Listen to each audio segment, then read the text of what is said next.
마가복음 2장 15절. 그의 집에 앉아 잡수실 때 많은 세리와 죄인들이 예수와 그의 제자들과 함께 앉았으니 이는 그러한 사람들이 많이 있어서 예수를 따름이로라. 아멘. 본문 말씀이 마가복음 2장 15절인데요. 여러분 거기 제가 말씀 나누기 전에 먼저 앞에 이미지를 하나 보셨으면 좋겠는데요. 스크린에 이미지가 올라올 겁니다. 여기 보시면은 예수께서 앉아 잡수실 때라는 말이 여러분들 2장 15절 그 관주에 그 밑에 보시면요.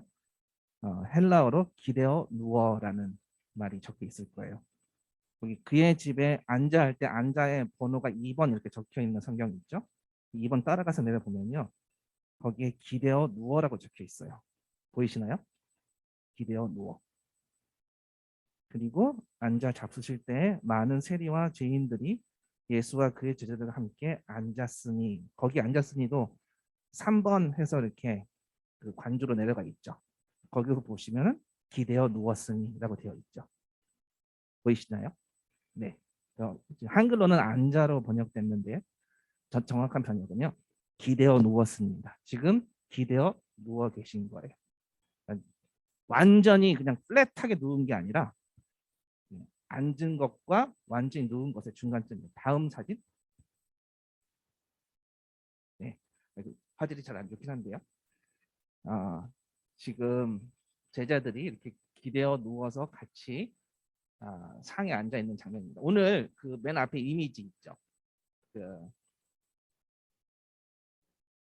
오늘 배너. 이게 좀 네, 너무나 멋진 그림이라 기대어 누웠는지 잘 안 보입니다만, 네, 네 됐습니다. 오케이.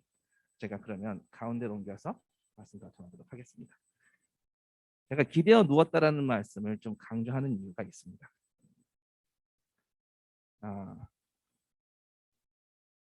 본문은 2장 14절서부터 시작하는 내용이고요.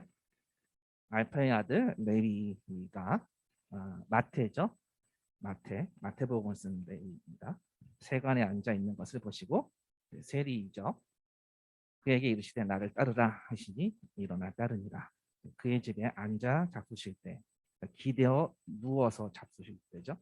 많은 세리와 죄인들이 예수와 그의 제자들과 함께 기대어 누웠으니 이는 그러한 사람들이 많이 있어서 예수를 따르니라. 네, 기대어 누웠다. 죄인들과 함께 기대어 누웠다라는 말씀으로 함께 선포하기 합니다. 사실은 이 모습은요.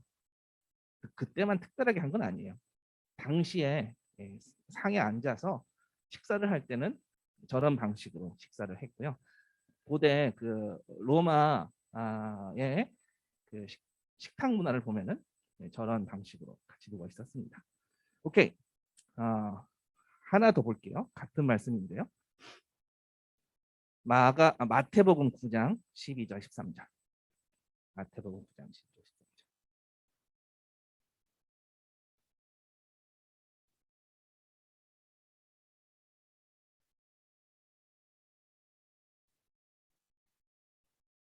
아시는 분도 있겠지만 모르시는 분들을 위해서 예수님이 이렇게 기대어 누워서 음식을 먹으니 죄인들하고 음식을 먹었거든요. 세리들하고 죄인들하고 옆에 있었던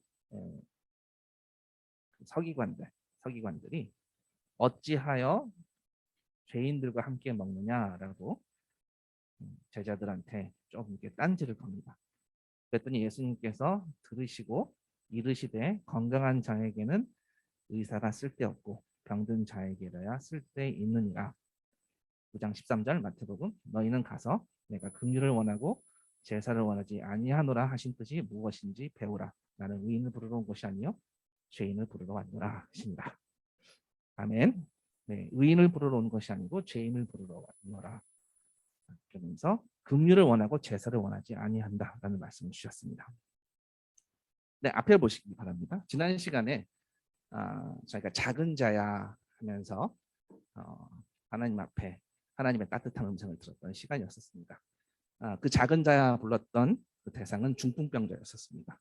작은 자야, 중풍병자에게. 오늘도 사실 같은 병자 이야기입니다. 네, 죄인인 우리의 영혼이 병들어 있는 죄인 이야기이고요. 사실은 교회 이야기입니다. 교회는 병든 자들이 모인 곳입니다. 한마디로 이제 죄인들이, 그러니까 아픈 사람들이 모인 병원이라고 보시면 되죠. 신앙생활 하다 보면은 여러 시련의 과정들이 있어요. 그 중에 하나가, 오랫동안 신앙생활 하신 분들 중에 그 중에 하나가 교회에 대한 상처와 실망 때문에 시련의 과정을 겪을 수 있거든요. 그런 이야기들을 종종 듣습니다. 어떻게 보면은 교회 안에 있는 어떤 사람에 대한 실망이겠죠. 뭐 상처겠죠. 예전에 신앙생활 같이 했었던 청년들, 지금 이제 미국에 있는 청년들인데요. 가끔 이제 연락이 올 때가 있어요. 연락이 와서 교회 생활이 힘들다라는 그런 말을 저한테 고민을 털어놓기도 합니다. 근데 얘기를 들어보면은 물론 이제 그 교리적인 문제점이나 어떤 복음의 문제가 있어서일 수도 있지만 안타깝게도 그런 게 주로 이슈가 아니었고요. 쉽게 말해서 교회 안에서 서로 주고받은 일종의 감정 싸움 때문에 보여요. 그것 때문에 뭐 말씀 얘기도 하고, 그런데 한마디로 서로 기분 상하고 좀 존중하지 않았었던, 그렇게 주고받은 상처 때문이었습니다.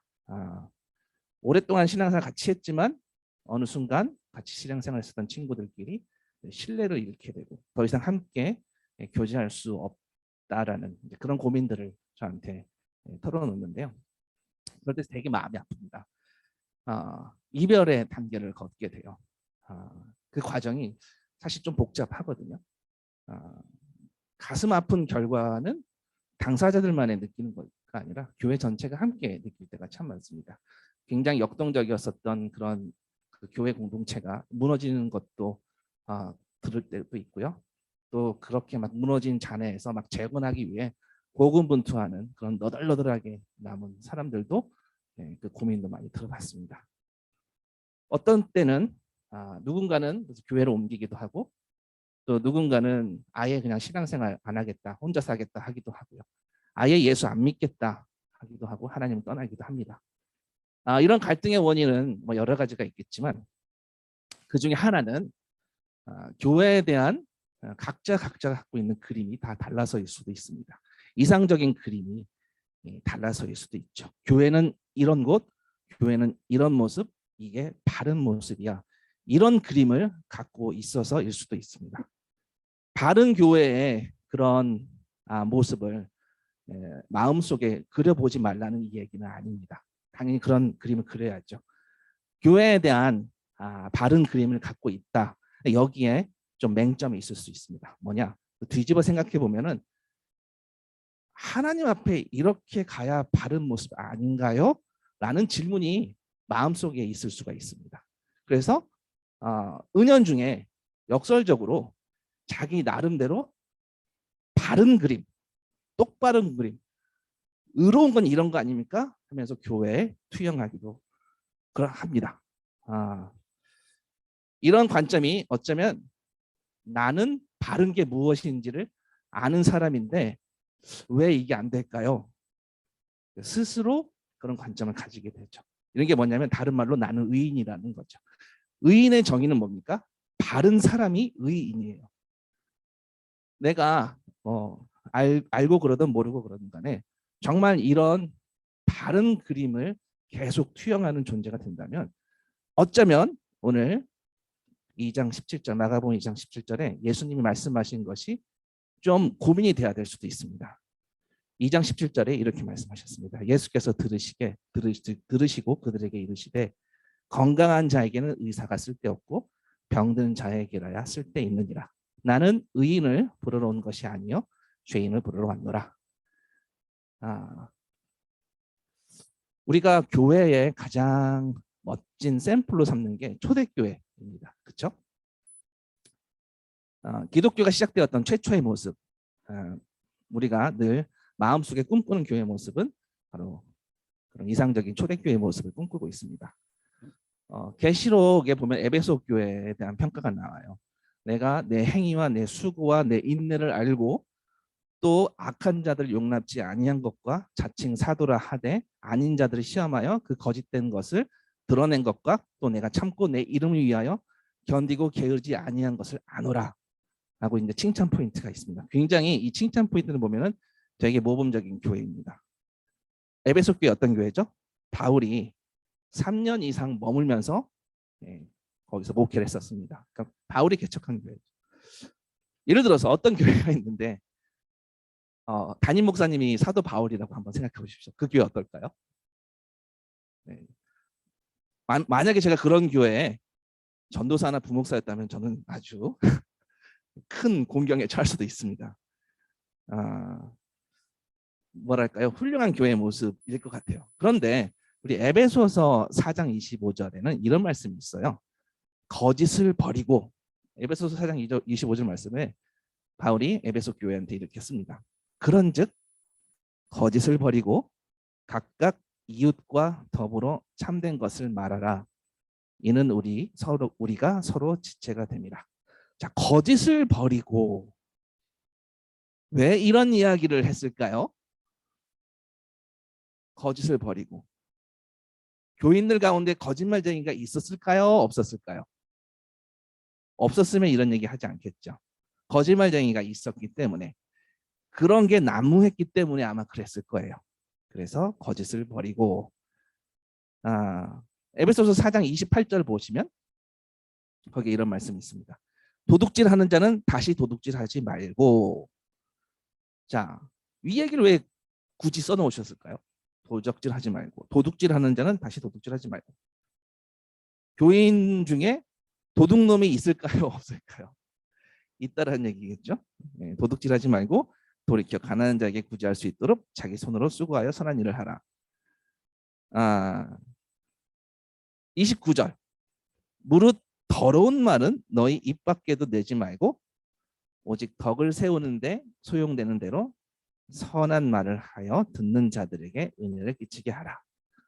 이 바울이 담임했었던 훌륭한 교회인데요. 교인들 중에 더러운 말을 하는 사람들이 있었으니까 그래서 이런 구절이 있는 거겠죠. 자, 교회 생활하는데 거짓말하는 사람들, 도둑질하는 사람들, 쉽게 말해서 거짓말이면 뭐 사기를 치는 사람들이겠죠. 막 이상한 말로 막 상처를 주는 사람들. 이걸 보고 하나님 어떻게 교회가 이런가요? 교회 이래도 되나요? 그렇게 말씀하실 수 있죠. 자, 제가 이 말씀을 왜 드렸냐면요. 초대교회도 이런 일이 있었다는 것은요. 당연히 우리가 샘플 삼는 교회도 그러면 어디나 죄인들이 모인 곳은 병원이에요. 그런 사람들이 많다라는 거죠. 그런데 그런 사람들을 보면서 내가 보기에 저 바른 모습이 아니잖아. 이상한 모습이잖아. 라고 생각할 수 있는데 예수님은 어떻게 대하셨을까요? 그게 이제 마가복음 2장 17절에 나와 있습니다.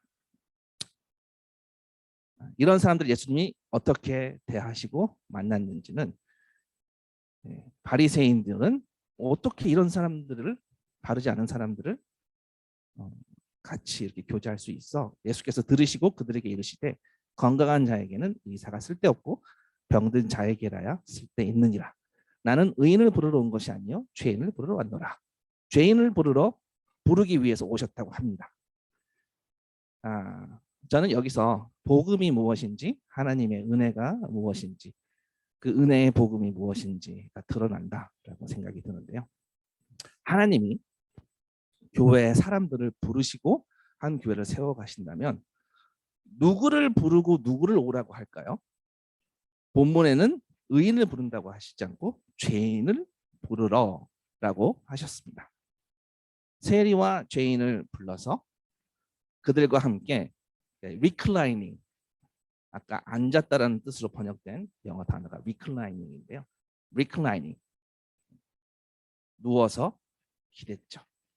그들이 예수 그리스도와 함께 기대어 삐스그덕하게 누워 있습니다. 편하게 식사 자리에서 기대어 있는 모습이죠. 한번 상상 한번 해보시면 좋을 것 같습니다. 이걸 이 그림을 도무지 용납하지 않는 사람들이 있었어요. 바리새인이었었는데요. 그 모습은 바르지 않아라고 평가를 하고 있었습니다. 자, 바리새인은 하나님과 바른 관계가 무엇인지 늘 고민하던 사람들이었어요. 그들의 이런 이의 제기는 사실은 나쁜 질문은 아니에요. 하나님과 바른 관계가 무엇일까? 그것을 고민했었던 사람들이기 때문에 바르지 않는 모습을 보면 심기가 불편한 거죠. 사실은 바리새인들이 유대 사회를 어떻게 지탱했었던 굉장한 정신적 지주들이었거든요. 이 사람들 통해서 유대인들은 나라는 없어졌지만 유대인의 정통성을 이어갈 수 있었어요. 그래서 당시의 리더들입니다. 어땠냐면 하나님과 바른 관계를 위해서 몸부림치고 죄를 범하지 않기 위해서 노력하고 그랬었던 사람들이에요. 이게 잘못됐나요? 이게 나쁜 모습인가요? 어떤 모습일 것 같으세요?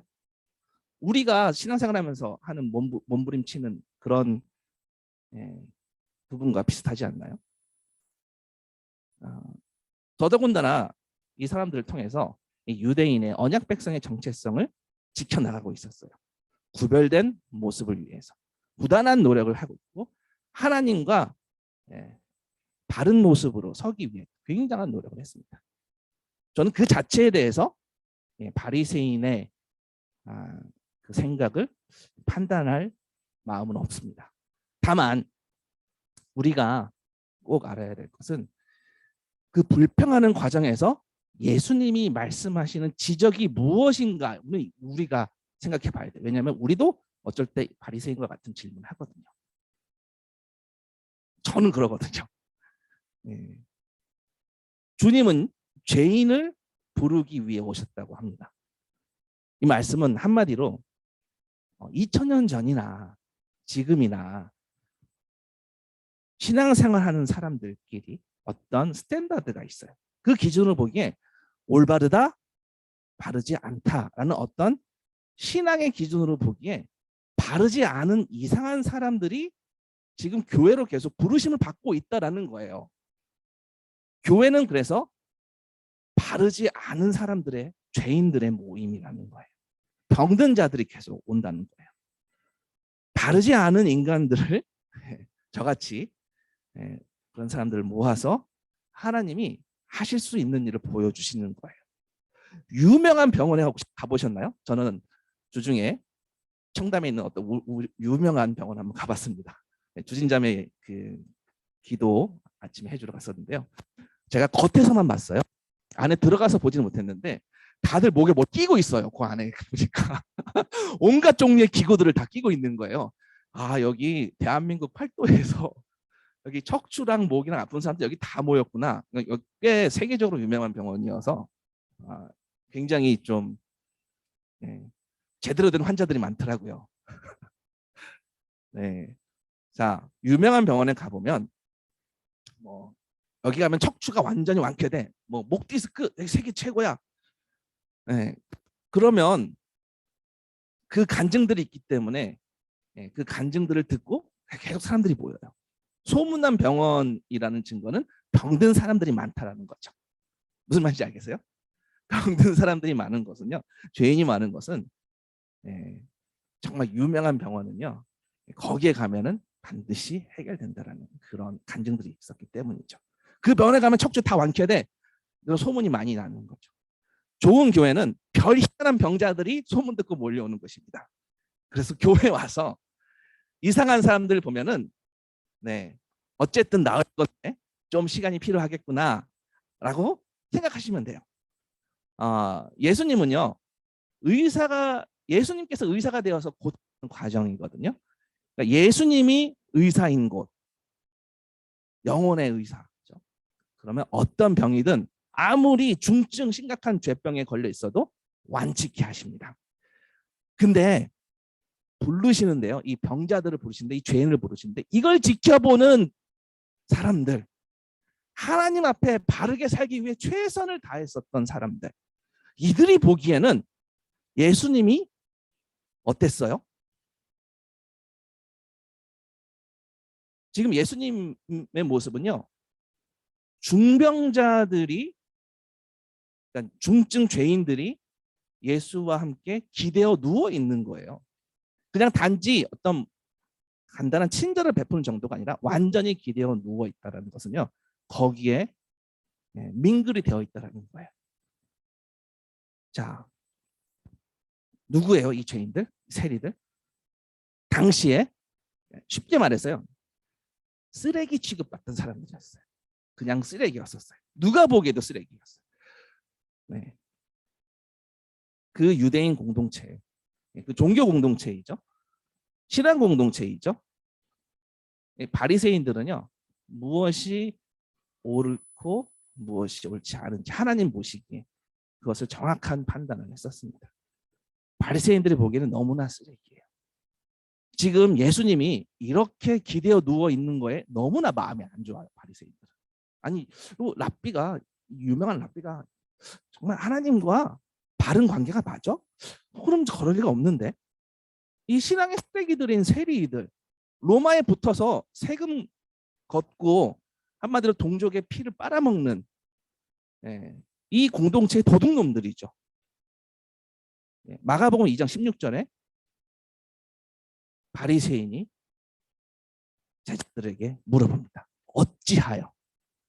도대체 왜 세리하고 죄인들하고 함께 먹는지 당신 선생이 왜 그런 거야? 아까 제가 쇼도에 말씀드렸던 것처럼 이 질문은요, 잘못된 질문이 아니에요. 우리도 그 질문을 할 수 있어요. 이거 하나님과 바른 모습 맞아요? 그들의 관심사는요, 이 바른 모습을 갖기 위해 부단한 노력을 했어요. 저런 사람들이 같이 있으면 저게 지금 바른 모습인가? 어떻게 저렇게 교제하고 있지? 어떻게 저렇게 가깝게 있지? 어떻게 저렇게 누워서 같이 기대어 있지? 사실은요, 이 세리들은요, 그냥 지금 시대에 세무 공무원이라 할지라도 당시에는 어떤 민족적 배경이 있었기 때문에 더 쓰레기로 취급받았는데요. 그게 아니더라도, 민족적 배경이 아니더라도 지금의 관점으로 보더라도 굉장히 비양심적인 사람들이에요. 그냥 세상의 기준으로 보기에도요. 네 편 내 편 가르지 않고 그냥 동일한 객관적인 상황에서 보기에도 정해져 있는 세금, 뭐 인두세, 토지세, 뭐 이런 뭐 소득세 이런 것만 내도 빠듯해서 죽을 지경인데 거기 자기 멋대로 관세를 붙여서 사람들을 괴롭혔어요. 뭐 물고기를 잡을 때도 물고기 몇 마리에 얼마씩 세금도 걷고, 한마디로 이제 약탈한 겁니다. 그러니까 쓰레기라는 이 호칭은요, 과한 호칭이 아닙니다. 바리새인도 그걸 정확하게 보고 있었어요. 종교적으로 보기에도 세상적으로 보기에도 당연한 관점이에요. 근데 주님의 말씀이 뭐라고 하시죠? 17절에 그들에게 이르시되 건강한 자에게는 의사가 쓸데없고 병든 자에게라야 쓸데있느니라. 나는 의인을 부르러 온 것이 아니요 죄인을 부르러 왔더라. 이렇게 말씀하셨습니다. 주님이 세리와 함께 먹고 함께 시간을 보낸 것은요, 우연히 보낸 게 아니에요. 굉장히 의도적이에요. 가장 쓰레기라고 손가락질 받던 사람은 의도적으로 찾아가는 거예요. 상징성이 있는 거예요. 일부러 그렇게 하신 거란 말입니다. 자, 레위는요, 오늘 마가복음 2장에 나오는 레위는요, 나중에 이 사람 이름이 이제 마태로 바뀌잖아요. 네. 마태는 하나님의 선물이라는 뜻이에요. 이 죄인 레위는요, 예수 그리스도의 삶을, 그리스도의 사역을 증거하는 마태복음을 쓴 사람이 됩니다. 현재 이 세리 레위는 병자의 모습입니다. 죄인의 모습입니다. 근데 그 모습 그대로 보시지 않으시고 이 죄인을 고치실 걸 확신하시고 미래의 어떤 모습으로 당신의 복음의 증인으로 세울 것을 확실하게 보시고 부르세요. 그렇게 만들어 가실 거니까요. 마태만 그랬나요? 세리, 레위만 그랬나요? 베드로한테도 그랬습니다. 베드로는 사실 종잡을 수 없이 이리 뛰고 저리 뛰는 사람이었는데 이 사람한테 갑자기 이름을 너는 이제 베드로라, 게바라 합니다. 무슨 말이에요? 반석이라고 합니다. 완전히 고쳐서 새로운 존재를 만드시겠다는 하나님의 선포였어요. 주님의 손에 우리 영혼의 어떤 중증, 중병도 고치시는, 어떤 병도 고치시는 예수의 손에 올려지면 그렇게 붙들림 받을 때 이런 역사를 보게 되는 겁니다. 막달라 마리아 어떤 여인이었죠? 몸을 파는 여인이었습니다. 근데 주님은요, 이 병자를 고쳐서 구원하시고 함께 하시고 결국에는 이 막달라 마리아 부활의 증인이 되세요. 아무튼 주님이 이런 중증 환자들을 어떻게 대하시냐고요. 이런 병자들을 향해 바리새인들이 질문했을 때 그들에게 뭐라고 했냐면, 건강한 자에게는 의사가 쓸데없고 병든 자에게야 쓸데있다. 의인을 부르러 온 것이 아니요 죄인 맞다라고 하셨습니다. 자, 우리가 너무 범할 수 있는 오류예요. 바리새인들에게 너무나 치명적인 오류가 하나 있었어요. 우리 그거를 봐야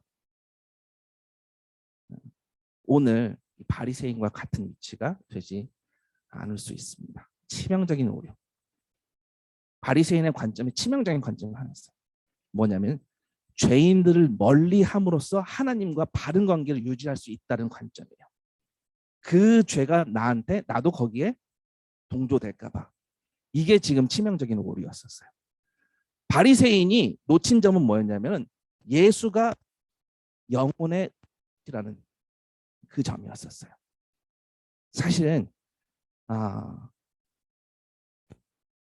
하나님과 바른 관계를 유지하기 위해서 내가 부단히 죄인의 영향력에서 벗어나야겠다. 죄의 영향력에서 벗어나야겠다. 마이크 좀 바꿔주시겠어요? 찌질거려서.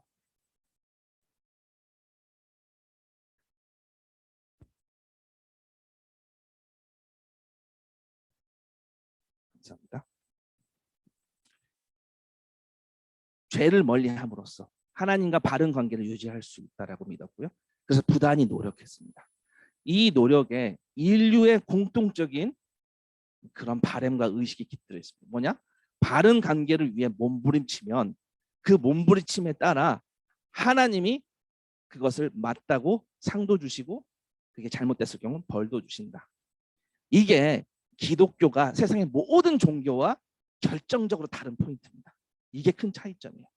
기독교는 먼저 하나님의 은혜가 선행이 돼요. 우리의 몸부림에 있지 않습니다.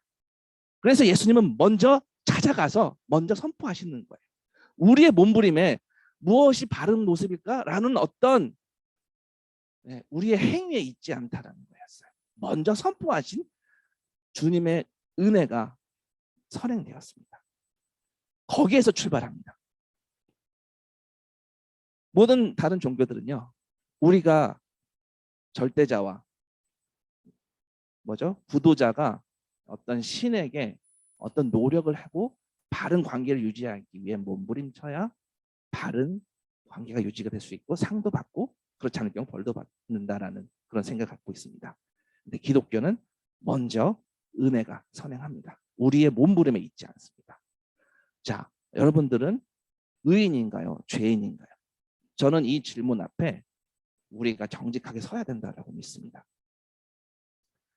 어떻게 내가 죄인인지 의인인지 알 수 있냐면요, 내가 내 옆 사람한테 어떤 관점을 갖고 있는지 보면 내가 죄인인지 의인인지 알 수 있어요. 여러분이 죄인이면은 어떻게 될까요? 누워서 기대어라는 예수님 쪽에 더 공감하게 되고요.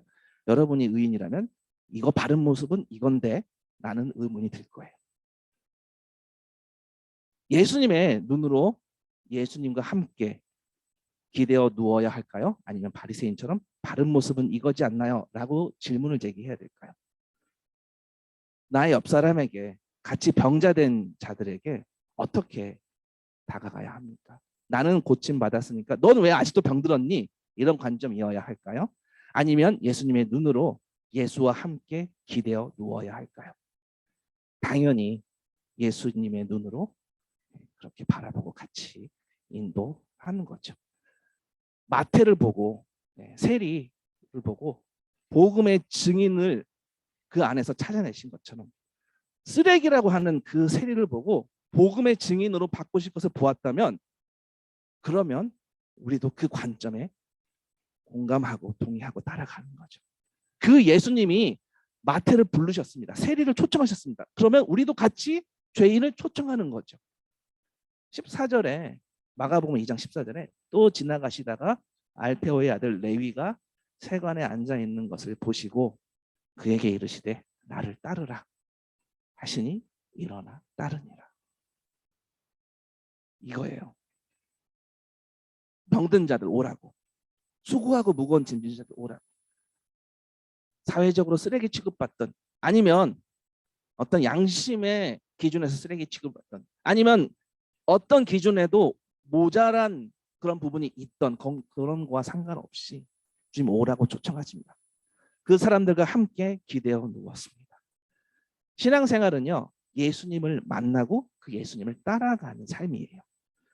먼저는 나와 주님의 만남과 그 관계가 중요하고요. 그리고 주님이 죄인들에게 손 내밀었던 것처럼 그렇게 따라가는 겁니다. 그 초청을 따라갑니다. 따라가는 자들 뭐라고 하죠? 제자라고 합니다. 팔로워죠. 이 제자의 삶은요, 아픔과 힘든 순간도 있지만 기쁨과 풍성함이 가득 차 있습니다. 시련과 고통도 있습니다만 결국 마지막에 웃는 자입니다. 왜죠? 우리 천국에 소망을 두고 걸어가는 사람들이기 때문입니다. 그렇게 죄인들이 예수님을 만나서 예수님을 따라가기로 제자된 사람들, 바로 교회입니다. 만약 교회가 이런 길을 따라가지 않는다면, 죄인을 부르러 오신 주님을 따라 초청하지 않으면요, 교회가 예수님을 소개하는데 가장 최대의 방해자가 되는 거예요. 예수님을 믿고 주님 앞에 나오는데 가장 방해가 되는 것이 부끄럽게 교회가 될 수 있다는 거죠. 왜요? 교회가 의인이어서 그래요. 방금 전까지 예수님의 초청을 받은 죄인이었었는데 어느새 의인이 되는 겁니다. 다시 한번요. 바리새인들의 치명적인 오류는 뭐였습니까? 죄를 멀리함으로써, 뭔가 떨어짐으로써 하나님과 바른 관계를 유지할 수 있다. 그 바른 관계 유지할 수 있다라는 그 바람이 틀린 건 아니에요. 근데 오류가 있었어요. 그 죄가 나한테 옮을 것 같으니까, 내가 거기에 가면 뭔가 나한테 악영향이 있을 것 같으니까. 죄인 마태가 예수님을 만난 감격으로 큰 잔치를 열었어요. 동일한 본문을 누가복음에서는 이렇게 얘기합니다. 레위가 예수를 위하여 자기 집에서 큰 잔치를 하니, 아주 성대한 잔치를 열었습니다. 세리와 다른 사람이 많이 함께 앉아 있는지라, 여기 앉아 있는지라도 누워서 기대어 있는지라. 친구 세리들이 다 몰려왔겠죠. 많은 죄인들이 모여 있겠죠. 그걸 옆에서 보고 있는 바리새인들은요, 이 사람들 하나님을 만홀히 여기는 자들인데, 언약 백성에서 벗어난 자들인데, 한마디로 은혜가 임하지 않은 자들인데 어떻게 이런 잔치를 벌일 수가 있지? 거기에 예수님이 가 있다는 거잖아요. 바리새인들, 하나님과 바른 관계를 외치던 그들에게 이 모습은요, 너무나 끔찍하게 견디기 어려운 장면일 거예요. 왜요? 세리들이 하나님의 말씀을 외면하고 자기 마음대로 사는 죄인들이었는데, 다들 쓰레기라고 생각하는데, 어떻게 이 하나님께서 보내신 이 랍비가 정말 하나님의 의로움을, 하나님과 바른 관계가 뭔지를 알고 있는 자인가? 라고 지금 질문을 하는 겁니다. 의심스러운 거죠. 우리도 마찬가지 아닙니까? 이런 마음을 모두에게 주님은 이렇게 말씀하세요. 나는 의인을 부르러 온 것이 아니요 죄인을 부르러 왔노라. 아까 말씀드렸던 것처럼 바리새인들이 놓쳤던 것은요, 예수가 의사라는 거였어요. 중증, 어떤 심각한 죄도 주님이 다 해결하실 수 있는 분이라는 것을 몰랐었습니다.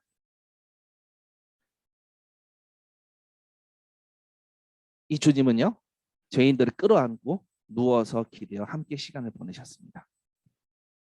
우리는 하나님과 바른 관계를 유지하기 위해서 무언가 피하고 멀리하고 하지만 주님은 끌어안고 함께 시간을 보내셨습니다. 우리가 너무 다 다르시죠. 우리는 쉽게 바르다 바르지 않다라고 결정을 내리고 어떤 사람을 신앙생활 이상하게 하는 사람, 제대로 하는 사람 이렇게 의식을 가지고 있어요. 교회가 복음의 능력을 잃어버린 이유도 바로 이런 의식 때문입니다. 복음이 이웃에게 전파되지만 힘이 없는 것은요. 보내주신 죄인을 주님의 마음이 아니라 어떤 의식과 어떤 가치 판단을 하고 바르다 바르지 않다라고 하고 대하기 때문입니다. 주님의 눈으로 바라보면 가망 없는 이웃들이 복음의 증인으로 변화되는 것을 볼 수 있는데 안타깝게 그런 케이스가 사실 한국 교회는 많이 없었던 것 같습니다. 우리가 하나님과 바른 관계를 누릴 수 있는 것은요. 다시 한번요. 우리의 몸부림이 아니에요. 주님이 먼저 선포하신 은혜 때문이에요. 세상은 이런 은혜를 그리도 못마땅해 합니다. 세상은요. 무언가 바른 관계를 위해 몸부림치면 무언가 기준점을 정해놓고 그 기준점을 목표를 달성하기 위해 몸부림치면 거기에 따라 절대자도 누군가도 결과물도 상이 있고 또 반대로 벌도 있다라는 관점을 갖고 있습니다. 이게 세상의 관점이죠. 구원을 내가 노력해서 따낸다라는 관점이죠. 이게 기독교가 다른 종교와 다른 가장 큰 차이점입니다. 기독교는요. 주님이 차려주신 은혜의 잔치상 먼저 주님이 차려주신다는 거예요. 그 잔치상에는 주님의 떡과 포도주가 놓여 있습니다. 주님의 살과 보혈이 잔치상에 올라가 있습니다. 이 살과 피는요. 건강한 자에게는 쓸데없고 병든 자에게는 쓸데있다라고 하십니다. 나는 의인을 부르러 온 것이 아니요 죄인을 부르러 왔노라. 여러분은 죄인입니까? 의인입니까? 죄인입니까? 의인입니까? 죄인입니다. 아멘. 그럼 이 주님이 우리 예수님이 죄인인 우리를 어떻게 고쳐주시나요? 우리 아까 마가복음 읽고 또 마태복음 읽었잖아요. 마태복음에는 이런 말씀이 추가가 되어 있어요. 건강한 자에게는 의사가 쓸데없고 병든 자에게는 쓸데있느니라 하면서 무슨 말씀 추가하셨냐면 너희는 가서 내가 긍휼을 원하고 제사를 원하지 아니하노라 하신 뜻이 무엇인지를 배우라 라고 되어 있어요. 나는 의인을 부르러 온 것이 아니요 죄인을 부르러 왔노라 하시면서 긍휼을 원하고 제사를 원하지 아니하노라고 하셨습니다. 긍휼을 원하고 제사를 원하지 아니한다. 제사를 원치 않는다. 이 제사라는 것은요 구약의 제사를 의미합니다. 주님은 더 이상 제사를 원하지 않으신대요. 왜요? 답은 주님이 제물이 되셨기 때문이에요. 그 주님이 스스로가 제물이 되어서 당신의 살과 당신의 피로 십자가에서 올려주신 그 제물은 아버지께 영원한 의로운 제사가 단번에 올려드려지신 겁니다. 동시에 그 살과 피가 자녀들을 먹이는 떡과 포도주와 생명이 되었습니다. 이게 복음이에요. 주님이 먼저 다 하셨다고. 아버지께 다 이루셨고요. 동시에 자녀들에게도 다 완벽하게 다 베풀어 주셨습니다. 그리고 주님 뭐라 하세요? 나는 긍휼을 원해. 무슨 말이에요? 나는 긍휼을 원해. 주님이 먼저 가신 그 십자가의 길처럼 먼저 가시고 우리들한테 이제 따라오라고. 이제 오늘 마태에게 레위에게 나를 따르라 초청하시는 거잖아요. 주님은요 당신을 내어줌으로써 당신이 어떤 잔치상을 준비하셨는지 말씀해 주시고 그것과 함께 동참한 죄인들에게 따라와. 이거야. 이렇게 말씀하십니다. 우리에게 주님과 같은 축복의 길을 걸어가자고 하십니다. 그게 긍휼을 원한다는 말씀이에요. 주님은 다 내어주심으로 완벽하게 이루셨습니다. 그걸 그 축복으로 초대하는 겁니다. 율법을 폐하시고 율법을 완벽하게 완성하신 분이시죠. 단번에 제사로 영원히 완전히 하나님께 완벽하게 드려짐으로써 이 땅에 한 번도 올려드리지 못한 가장 완벽한 제사 십자가에서 올려주심으로써 이제 더 이상 우리가 할 게 없어졌어요. 그 십자가의 제물을 통해서 이제 우리에게 무엇을 더 이상 하라고 하시지 않으세요. 제사를 원치 않으세요. 그 십자가 사건, 영원히 단번에 올려지신 그 제사 때문에 모든 죄인들, 주님의 백성이지만 죄 때문에 주님과 바른 관계에 있지 않았던 사람들, 그 모두를 의롭게 만들고요, 구원을 선포하십니다. 그게 주님이 제사를 원치 않고 긍휼을 원하신다는 말씀입니다. 주님은 자신이 드린 이 제사를 스스로 선포하시고요, 제자들에게 기념하라고 합니다. 잡히시기 전날 밤 제자들과 함께 주의 만찬을 하세요. 너희가 이 떡을 먹으며 이 잔을 마실 때마다 주의 죽으심을 기리라고요. 긍휼을 보라고요. 주님의 완벽한 재물을 보라고요. 우리는 이걸 계속 따라가는 자들입니다. 그렇게 따라가는 거는요, 자신을 다 내어주신 주님의 긍휼을 기억하고 다 나누어 주신, 다 탈탈탈 털어서 다 들으신 주님처럼 우리도 그 길에 동참하게끔 십자가의 길로, 좁은 길로 초대하는 겁니다. 사랑하라고 보내주신 죄인들을 위해 그렇게 따르자고 하십니다. 나는 제사를 원치 않고 긍휼을 원한다. 그렇게 긍휼로 주님은 많은 중증 환자들을, 죄인들을 불러서 예수와 기대어 누워있게끔 하세요. 이제 주님이 기대어 누워있는 죄인들에게, 마태에게 따르라. 그리고 그걸 기념하고 그 떡과 포도주를 기념하는 일은 죄인들과 함께 사도행전을 보시면요, 계속 날마다 떡을 뗍니다. 사도행전 2장에 보면은 그들이 날마다 마음을 같이 하여 성전에 모이기를 힘쓰고 집에서 떡을 떼며 기쁨과 순전한 마음으로 음식을 먹고 하나님을 찬미하며 또 온 백성에게 칭송을 받으니 구원받는 사람이 날마다 더하게 하시니라. 떡을 떼는 건 두 가지 의미가 있습니다. 예배하는 거예요. 네. 주님께서 차려주신 이 떡과 포도주, 그것이 무엇인지 기린다라는 것은요, 네, 십자가 앞에서 주님의 긍휼을 보고 주님의 은혜를 경험하고 주님께 와, 주님 다 이루셨군요 라고 예배하는 겁니다.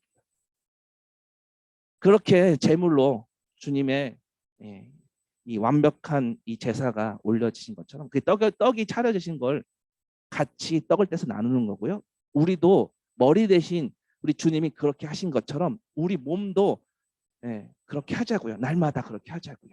죄인들에게 예수의 살과 피를 먹이시는 것은요, 성도들을 위해 예수님께서 잔치상을 다 차려주시고, 네, 이제 그 주님을 나타낼 수 있는 자들이 바로 주님을 따르기로 한 자들이 될 것을 주님이 소망하고 기대하시고 만들어 가실 거예요. 그게 세리 레위였고요. 그게 죄인 마태였고요. 그게 중증 환자 박재홍이었습니다. 우리가 이제는 그 길을 주님께서 오라고 할 때 따라가는 겁니다. 인자가 온 것은 섬김을 받으려 함이 아니라 도리어 섬기려 하고 자기 목숨을 많은 사람의 대속물로 주려 함이니. 우리의 머리 대신 주님이 이렇게 말씀하셨습니다. 다시 한번요. 기독교의 가장 뚜렷한 특징은요, 주님 쪽에서 다 마련해 주셨어요. 완벽하게. 주님의 살과 피로 십자가에서 다 이루셨습니다. 이게 기독교만의 독특한 방식입니다. 머리 대신 주님이 이런 신호를 우리 몸에 보내면 몸된 교회 공동체는 어떻게 할까요? 죄인을 부르러 오신 그 예수님을 따라 동일하게 갑니다. 그렇게 따라가게 만들 그 주님을 열망합니다. 예수와 함께 기대어 함께 먹고 함께 따르는 그 죄인들을 부르시는 그 주님을 찬양하게 됩니다. 우리 기도 음악에 맞춰서 잠시 주님 앞에 기도드리도록 하겠습니다.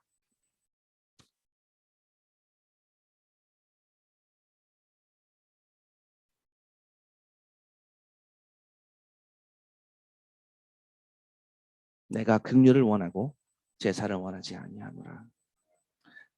이렇게 말씀하셨습니다. 우리 정직하게 주님 앞에 나갔으면 좋겠습니다. 여러분, 죄인입니까? 의인입니까? 여러분들 죄인이었을 때 주님이 은혜로 덮어주셨던 거 혹시 까먹으셨습니까? 그래서 이게 맞고 이런 관점을 갖고 어떤 의식을 갖고 주님이 사랑하라고 주신 사람을 그렇게 바라보고 있다면 우리는 다시 의인이 될 겁니다. 오늘 다시 죄인의 자리로 돌아갔으면 좋겠습니다. 그리고 주님이 말씀하셨던 것처럼 배웠으면 좋겠습니다. 뭐를 배워요? 긍휼을 원하고 제사를 원하지 아니하노라 하신 뜻이 무엇인지 배웠으면 좋겠습니다. 기도하시겠습니다.